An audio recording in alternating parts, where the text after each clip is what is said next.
Face au développement du terrorisme international et dans le cadre d'une stratégie novatrice, inspirée justement de la bonne gouvernance, le Royaume a adopté une approche anticipative en mettant en œuvre des actions, si vous voulez, plusieurs actions multidimensionnelles à travers le renforcement de l'appareil,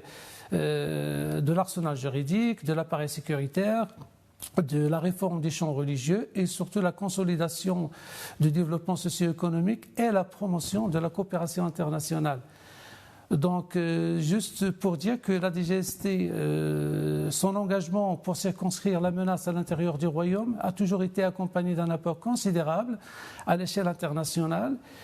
sur fond d'échanges d'expertise, de partage de bonnes pratiques, de formation et la communication justement de renseignements déterminants à des pays ayant permis la non-survenance d'actes malveillants touchant à leur propre sécurité.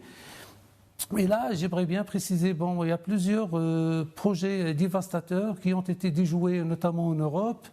ainsi que la localisation et la neutralisation d'acteurs terroristes, dont notamment le cas du commanditaire des attentats de Paris,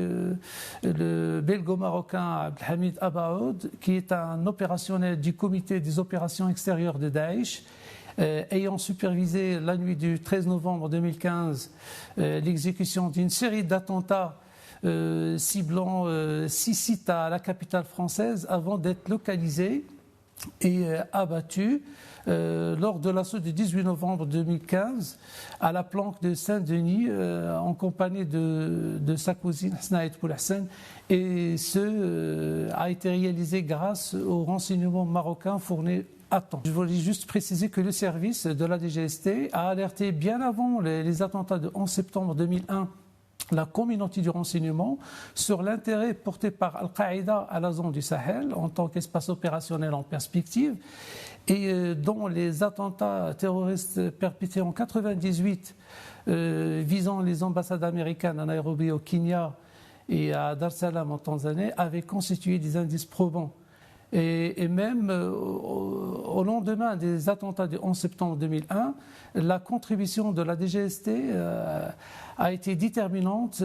pour la localisation et surtout la destruction par les forces de la coalition du principal camp d'Al-Qaïda en Afghanistan, le camp Khaldan.